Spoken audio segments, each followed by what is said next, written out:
Hello food lovers, welcome to our channel. నేను మీ రాణి Eramsetti. Friends, ఈ రోజు డిఫరెంట్ గా పూర్ణాలు చేసి చూపించబోతున్నానండి. డిఫరెంట్ గా అంటే టేస్ట్ అనేది డిఫరెంట్ గా ఉంటుంది, ప్రాసెస్ కూడా డిఫరెంట్ గా ఉంటుందండి. మనం ఎక్కువగా పచ్చిశనగపప్పుని ఉడికించుకుని బెల్లం యాడ్ చేసుకుని పూర్ణాలని చేసుకుంటూ ఉంటాం కదా. అలా కాకుండా అంత శ్రమ అనేది లేకుండా, అంత టైం అనేది అక్కర్లేకుండా మనం ఈజీగానే ఈ పూర్ణాలని ప్రాసెస్ ని ప్రిపేర్ చేసి ఫ్యామిలీకి సర్వ్ చేసేయచ్చండి. ప్రాసెస్ లోకి వెళ్ళిపోదాం. ఒక కప్పు నిండా మినపప్పు తీసుకోండి. సేమ్ క్వాంటిటీలో బియ్యం తీసుకోండి. వాటిని వేరువేరు గిన్నెల్లో వేసుకుని ఇలా పెట్టుకోండి. వాటి నిండా వాటర్ పోసుకుని ఒక 4 గంటల పాటు పక్కన పెట్టుకోండి. నానే వరకు పక్కన పెట్టుకోండి. నేను పొట్టున్న మినపప్పుతో పూర్ణాలు చేయబోతున్నానండి. మీరు గుళ్ళు మినపప్పు వాడుకునేలా అయితే 2 గంటల వరకు నానితే సరిపోతుందండి పప్పు అనేది. ఇలా వాటి నిండా కూడా వాటర్ పోసుకుని మూత పెట్టుకుని పక్కన పెట్టేసుకుందాం. ఫ్రెండ్స్, మనం ఏ కప్పుతో అయితే మినపప్పు తీసుకుంటే అదే కప్పుతోనే బియ్యం తీసుకోండి. ఎక్కువగా బియ్యం అనేవి యాడ్ చేయొద్దు. 4 గంటల తర్వాత బాగా కడుక్కుని చూపిస్తున్నానండి. ఇలా పొట్టంతా కూడా తీసేసుకున్నాను. శుభ్రంగా కడుక్కున్న తర్వాత వాటి నిండా వాటర్ పోసుకుని బియ్యాన్ని కూడా బాగా కడుక్కుని తెచ్చుకోవాలి. ఇప్పుడు మిక్సీ జార్ తీసుకోండి. మినపప్పుని వాటర్ అనేవి ఏమీ లేకుండా ఇలా తీసుకుని జార్లో వేసేసుకోండి. ఫ్రెండ్స్, మనం ఇది దోశల పిండిలా ఇడ్లీ పిండిలా కాకుండా కరెక్ట్గా రుబ్బుకోవాలండి. పిండి అనేది పలుచగా రుబ్బుకున్నామంటే పూర్ణాలు అనేవి వేసుకుంటున్నప్పుడు జారిపోతున్నట్లు వస్తే రౌండ్ షేప్ రావు. అందుకే నేను చూపించే విధంగా గట్టిగా కలుపుకోండి.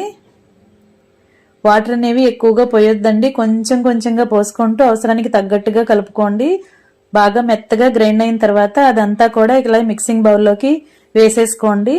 ఇప్పుడు అదే మిక్సీ జార్లో కడుక్కుని తెచ్చుకున్న బియ్యాన్ని కూడా గ్రైండ్ చేసుకుందాం. బియ్యం మాత్రం ఎంత సాఫ్ట్గా నలిగితే పూర్ణాలు అనేవి అంత సాఫ్ట్గా వస్తాయండి. బియ్యంలో ఎక్కడా కూడా చిన్న చిన్న పలుకులు అనేవి తగలకూడదండి. అలా తగిలినట్లయితే మనం డీప్ ఫ్రై చేసుకుంటున్నప్పుడు పూర్ణాలు అనేవి ఆయిల్లో నుంచి చిటపట్లాడి మన మీద పడుతూ ఉంటాయి, కిచెన్లో పడుతూ ఉంటాయి. అందుకే బియ్యాన్ని మాత్రం చాలా మెత్తగా గ్రైండ్ చేసుకోవాలి. బియ్యంలో ఎక్కువగా వాటర్ వేయకుండా కొంచెంగా పోసుకొని బాగా మెత్తగా గ్రైండ్ చేసుకోండి. ఇలా నేను చూపించే విధంగా గ్రైండ్ చేసుకోండి. చాలా సాఫ్ట్గా రావాలండి పిండి అనేది. మనం మినపప్పు ఎంత తీసుకుంటే బియ్యం కూడా అంతే క్వాంటిటీలో తీసుకున్నామంటే పూర్ణాలు చాలా కమ్మగా సాఫ్ట్గా వస్తాయండి. ఎన్ని గంటల వరకు కూడా మెత్తగానే ఉంటాయి. నిల్వ ఉంచుకున్నా సరే గట్టిపడకుండా చక్కగా సాఫ్ట్గానే వస్తాయండి. అందుకే బియ్యం పప్పు కూడా సమానంగా తీసుకోవాలి. ఇప్పుడు గ్రైండ్ చేసుకున్న బియ్య పిండి కూడా అలా మినపిండిలో వేసుకుని గరిటతో మొత్తం కూడా బాగా కలిసే వరకు కొంచెం సేపు కలుపుకోండి. ఇలా కలుపుకున్న పిండిని 1 గంట పాటైనా నానబెట్టుకోవాలండి. నానినట్లయితే బియ్యంలో ఏమైనా చిన్న చిన్న పలుకులు, బియ్యపు నూక అలాంటివి ఏమైనా నలగకుండా ఉంటే అవి చక్కగా నానిపోయి సాఫ్ట్గా వస్తాయండి. అప్పుడు మనకి ఆయిల్లో వేసినప్పుడు ప్రమాదం ఏం జరగకుండా చక్కగా డీప్ ఫ్రై చేసుకోవచ్చు. ఇలా 1 గంట తర్వాత చూపిస్తున్నానండి. దీనిలో కొంచెం సాల్ట్ వేసుకుందాం. పప్పుకి సరిపడా సాల్ట్ వేసుకుందాం. మీరు పిండిని నానబెట్టుకునే టైం ఉంది అనుకుంటే వంట సోడా వేయక్కర్లేదండి. అంత టైం లేదు అనుకుంటే చిటికెడు వంట సోడా వేసుకోవచ్చు. ఇప్పుడు అటుకులండి. డిఫరెంట్ పూర్ణాలు డిఫరెంట్ టేస్ట్ అని చెప్పాను కదా, ఇవి అటుకులండి. అటుకుల్ని ఒక గిన్నెలో వేసుకుని వాటర్ పోసుకుని బాగా కడుక్కోండి. దాని లోపల ఇసుక అనేది ఏమైనా ఉంటే వచ్చేస్తుందండి. ఇలా ఒక జల్లెడి గిన్నెని తీసుకుని దానిలోకి ఇలా వేసుకొని దాని నిండా కూడా వాటర్ పోసుకుని 2-3 సార్లు బాగా వాష్ చేసుకున్నారంటే దానిలో డస్ట్ అంతా కూడా కిందకు వచ్చేస్తుందండి గిన్నెలోకి. అలా 2-3 సార్లు బాగా కడుక్కోండి. ఇలాంటి జల్లెడి గిన్నె ఉంటే ఇలాంటి గిన్నెలో అయినా వేసుకుని దానిపైన వాటర్ పోసుకుంటూ ఉంటే దానిలో ఉన్న డస్ట్ ఇసుకంతా కూడా కిందకు వచ్చేస్తుందండి. అలాగైనా కడుక్కోండి.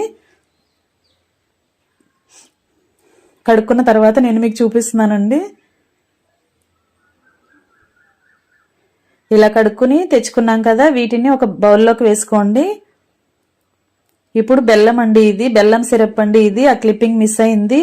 మనం ఏ కప్పుతో అయితే అటుకులు తీసుకుంటున్నామో అదే కప్పుతో 1/2 కప్పు బెల్లం తీసుకోండి. ఆ బెల్లాన్ని తురుముకుని ఒక 1/2 కప్పు వాటర్ పోసుకుని బెల్లము వాటర్ కూడా కళాయిలో వేసుకుని స్టవ్ మీద పెట్టుకుని బెల్లం గడ్డలు కరిగే వరకు కూడా కలుపుకోండి. ఎలాంటి పాకము రావాల్సిన పని లేదండి. బెల్లం కరిగితే సరిపోతుంది. అలా కరిగిన తర్వాత వాటిని షైనర్తో వడకట్టుకుని చూపిస్తున్నానండి. ఇలా వడపోసుకున్న తర్వాత బెల్లం సిరప్ తెచ్చుకుని పక్కన పెట్టుకోండి. ఇప్పుడు అటుకులలోకి మనం పాలను పోయబోతున్నాం. కాచుకుని వేడివేడిగా ఉన్న పాలను పోయాలండి. ఎందుకంటే అటుకులు కొంచెంసేపు నానాలి. ఇవి వేడివేడి పాలండి. పాలు పోసుకుని నానపెట్టుకున్నట్లయితే అటుకులకు టేస్ట్ అనేది చాలా బాగా యాడ్ అవుతుంది. మీరు వేసుకుంటే 2 కప్పులు పాలైనా వేసుకోండి. అటుకులు ములిగే వరకు కూడా పోసుకోవాలండి. అంతకంటే కొంచెం ఎక్కువగానే పోసుకోవాలి. ఎందుకంటే 10 నిమిషాల తర్వాత చూసుకున్నట్లయితే అటుకులన్నీ కూడా బాగా నాని ఉబ్బుతున్నట్లుగా పైకంటూ వస్తాయండి. క్వాంటిటీ పెరుగుద్ది. అందుకే మనం ఎక్కువగా పోసుకోవాలి. అటుకులు ములిగే వరకు కాకుండా కొంచెం ఎక్కువగానే పోసుకోవాలి.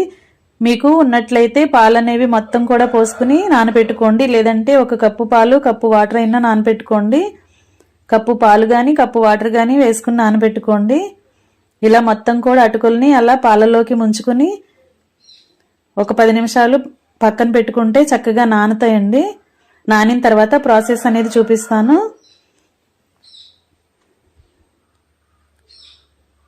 ఈ గిన్నెను పక్కన పెట్టేసుకోండి. బెల్లం సిరప్ మాత్రం కరెక్ట్గా తీసుకోండి. అటుకుల క్వాంటిటీ 2 కప్పులు ఉంటే బెల్లం క్వాంటిటీ 1 కప్పు ఉండాలండి. 1 కప్పు అటుకులు తీసుకుంటే అరకప్పు బెల్లం అయితే సరిపోతుంది. ఇలా నానిన తర్వాత అటుకులను తీసుకుని మిక్సీ జార్లో వేసుకోండి. మరీ మెత్తని పేస్ట్ లాగా కాకుండా కొంచెం కచ్చపచ్చగా గ్రైండ్ చేసుకోండి. లేదంటే పప్పు గుత్తితో అయినా మ్యాష్ చేసుకోవచ్చండి. అటుకులు చాలా ఈజీగా నానిపోతాయి కదా, మనం పప్పు గుత్తితో కూడా మెదుపుకోవచ్చు. లేదంటే ఇలా మిక్సీ జార్లో వేసుకుని ఒక్కసారి గ్రైండ్ చేసుకుని ఆఫ్ చేసుకుంటే సరిపోతుందండి. ఇలా మనం నానబెట్టుకున్న అటుకులన్నీ కూడా అలా గ్రైండ్ చేసుకుని ఒక మిక్సింగ్ బౌల్లోకి వేసుకోండి. ఫ్రెండ్స్, ఈ పూర్ణాలు అనేవి టేస్ట్ చాలా బాగుంటాయండి. అంతకుముందు మీరు చూసారో లేదో కానీ ఒక్కసారి నేను చూపించే ప్రాసెస్తో చేసి చూడండి. టేస్ట్ అనేది మీ అందరికీ నచ్చుతుందండి. ఎక్కువగా ఇవి చేసుకోవాలని అనుకుంటారు. ప్రాసెస్ కూడా చాలా సింపుల్గా అయిపోతుంది. ఇలా గ్రైండ్ చేసుకున్న అటుకుల మిశ్రమాన్ని అలా వేసుకున్నాం కదా. ఇప్పుడు 1 కప్పు నిండా కొబ్బరి తురుము వేసుకోండి. పచ్చి కొబ్బరి తురుమండి ఇది. అలా అటుకుల పేస్ట్లో వేసేసుకున్నాం కదా. ఇప్పుడు 1 టేబుల్ స్పూన్ యాలకుల పొడి వేసుకోండి. ఇప్పుడు కరిగించుకుని రెడీ చేసి వడకట్టుకున్న బెల్లం సిరప్ అండి ఇది కూడా అలా వేసేసుకోండి. స్వీట్ ఎక్కువగా ఇష్టపడేవారు ఇంకా 2-3 స్పూన్లు పంచదారైనా యాడ్ చేసుకోండి. లేదంటే మొత్తం కూడా బెల్లాన్ని యాడ్ చేసుకోండి. ఇవి 3 కూడా బాగా కలుపుకోండి గరిటెతో. యాలకుల పొడి, బెల్లం, కొబ్బరి మొత్తం కూడా అటుకుల్లో కలిసే వరకు బాగా కలిపేసుకోండి. ఇలా కలుపుకున్న తర్వాత కొంచెం పిండిని టేస్ట్ చూడండి. స్వీట్ తక్కువ అయితే కొంచెం యాడ్ చేసుకోండి. ఇప్పుడు కళాయి తీసుకోండి. దానిలోకి మనం కలిపి పెట్టుకున్న బ్యాటర్ని మొత్తాన్ని అలా వేసేసుకుని ఈ కళాయిని స్టవ్ మీద పెట్టుకుని ఫ్లేమ్ సిమ్లో పెట్టుకుని ఉడికించుకోవాలండి. బాగా చిక్కగా ముద్దలాగా దగ్గరగా ఉడకాలి. అంతసేపు కూడా గరిటెతో కలుపుకుంటూ ఉడికించుకోండి. మనం గరిటె పెట్టకపోతే వెంటనే కూడా అడుగంటుతుందండి. అందుకే మనం ఎప్పటికప్పుడు కలుపుకుంటూ చూసుకుంటూ ఉడికించుకోండి. మధ్య మధ్యలో 2 స్పూన్లు నెయ్యి వేస్తూ ఉండండి. నెయ్యి టేస్ట్ అనేది స్వీట్కి చాలా బాగుంటుంది. అంతేకాకుండా కళాయి నుంచి ఈజీగా సపరేట్ అవడానికి కూడా హెల్ప్ అవుతుందండి. నెయ్యి వేసుకున్నామంటే కళాయి మాడకుండా స్వీట్ అంతా కూడా దగ్గరగా ముద్దలాగా చక్కగా వస్తుంది. అందుకే నెయ్యిని మధ్య మధ్యలో యాడ్ చేసుకుంటూ ఉండండి. డ్రై ఫ్రూట్స్ కూడా యాడ్ చేసుకోండి. మీకు ఇష్టం ఉంటే బాదం కానీ జీడిపప్పులు కానీ సన్నసన్నగా కట్ చేసుకుని నేతిలో ఫ్రై చేసుకున్న కొబ్బరి ముక్కలు కూడా యాడ్ చేసుకోండి. మొత్తం రెడీ అయిన తర్వాత స్టవ్ ఆఫ్ చేసేసుకుని ఇలా కొంచెం సేపు చల్లారిన తర్వాత మనకి కావాల్సిన సైజులో చిన్న చిన్న బాల్స్ లాగా చేసుకోండి. ఇలా చేసుకుని పక్కన పెట్టుకోండి.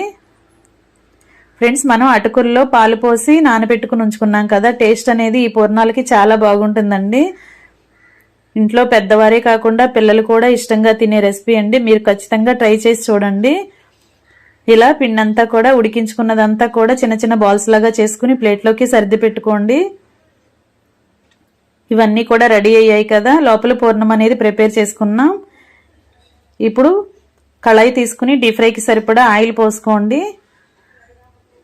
పూర్ణాలు వేసుకునేటప్పుడు కొంచెం ఆయిల్ ఎక్కువగానే ఉండాలండి. పూర్ణం ములిగే వరకు ఉంటే పూర్ణాలు కరెక్ట్గా ఫ్రై అవుతాయి. ఇప్పుడు నానబెట్టుకుని రుబ్బుకుని ఉంచుకున్న పిండిని చూద్దాం. ఇలా బాగా నానిన తర్వాత కుకింగ్ ప్రాసెస్ అనేది స్టార్ట్ చేద్దాం. ఇప్పుడు మనం రెడీ చేసుకుని పెట్టుకున్న అటుకుల బాల్స్ని ఎలా వేసుకోండి, పిండిలో మనకి ఎదురుగా కనిపించేలా వేసుకోండి. ఇలా పెట్టుకున్నాం కదా. ఇప్పుడు ఒక కప్పు నిండా వాటర్ తీసుకోండి. చేతిని వాటర్లో ఎప్పటికప్పుడు తడుపుకుంటూ మనం పూర్ణాల ప్రాసెస్ అనేది చేసుకోవాలండి. ఇలా తడుపుకున్నట్లయితే పిండి అనేది ఎక్కువగా మనకి అంటుకోకుండా చక్కగా ఈజీగా ఉంటుంది పూర్ణాలను వేసుకోవడానికి. ఇలా మనం మొత్తాన్ని కూడా లోపల పూర్ణం మొత్తం కూడా కవర్ అయ్యేలా పిండిని ఎక్కువగా చేతితో తీసుకుని వేసుకోండి. లోపల పూర్ణం కొంచెం కూడా బయటికి కనిపించకూడదండి. ఆయిల్ బాగా కాగిన తర్వాత ఇలా నేను చూపించే విధంగా ఒక్కొక్క పూర్ణాన్ని ఆయిల్లో అలా స్లోగా వేసుకోండి. చెయ్యిని మాత్రం ఎప్పటికప్పుడు వాటర్లో డిప్ చేస్తూ ఉండండి. ఇలా నేను చూపించే విధంగా కరెక్ట్గా పిండి అంతా కూడా ఎక్కువగా బాల్ని కవర్ చేస్తున్నట్లుగా పోస్తూ మనం తీసుకుని అలా ఆయిల్లో ఒక్కొక్కటి వేసుకుని కళాయికి పట్టినన్ని పూర్ణాలని రెడీ చేసుకుని డీప్ ఫ్రై చేసుకోవటమే. ఇలా మనం చేసి పెట్టుకున్నవన్నీ కూడా అలా కొంచెం కొంచెంగా వేసుకుంటూ డీప్ ఫ్రై చేసుకోండి. ఆయిల్ బాగా కాగిన తర్వాత ఈ పూర్ణాలు డీప్ ఫ్రై అనేది ప్రాసెస్ స్టార్ట్ చేయండి. ఇలా కొంచెం ఫ్రై అయిన తర్వాత గరిటెతో వెనక వైపు కూడా టర్న్ చేసుకుని అటువైపు కూడా ఫ్రై చేసుకోండి. పిండి మనం గ్రైండ్ చేసుకున్న పిండి కానీ నానబెట్టుకున్న విధానం కానీ చాలా కరెక్ట్గా ఉంటే పూర్ణాలకి టేస్ట్ అనేది బాగా వస్తుందండి. సేమ్ క్వాంటిటీలో బియ్యము మినపప్పు నానబెట్టుకోండి. అలాగే నానబెట్టుకుని కడుక్కుని రుబ్బుకున్న పిండిని కూడా ఒక గంట పాటు పక్కన పెట్టుకుని నానబెట్టుకోండి. అప్పుడే పూర్ణాలు చక్కగా క్రిస్పీగా టేస్టీగా చాలా చాలా బాగుంటాయండి. ఇలా మొత్తం కూడా కరెక్ట్గా ఫ్రై అయిన తర్వాత అవన్నీ కూడా గిన్నెలోకి తీసి పెట్టుకోండి. ఫ్రెండ్స్, నా ఛానల్ని ఫస్ట్ టైం వాచ్ చేసిన వారు సబ్స్క్రైబ్ చేసుకోండి. పక్కనే ఉన్న బెల్ ఐకాన్ని కూడా యాక్టివేట్ చేయండి. ఇంతకు ముందు వీడియోస్లో నేను డిఫరెంట్ టైప్స్లో పూర్ణాలని ప్రిపేర్ చేసి చూపించానండి. ఆ లింక్స్ కూడా నేను డిస్క్రిప్షన్లో ఇస్తాను. ఇంట్రెస్ట్ ఉన్న వాళ్ళు ఓపెన్ చేసి చూడండి. ఇలా మొత్తం కూడా మనం రెడీ చేసి పెట్టుకున్న బాల్స్ అన్నీ కూడా అలా పిండిలో ముంచి ఒక్కొక్కటి అలా ఆయిల్లో వేసుకుని డీప్ ఫ్రై చేసుకోవటమే.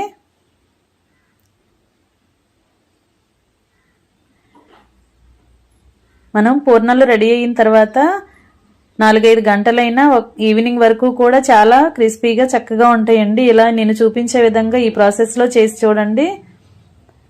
వంట సోడా వేయాల్సిన పని లేకుండానే పూర్ణాలు పొంగుతూ వస్తాయి. ఆయిల్ అనేది కొంచెం ఎక్కువగానే పోసుకోండి. అంటుకోకుండా మాడకుండా చక్కగా ఫ్రై అవుతాయండి, పొంగుతూ వస్తాయి.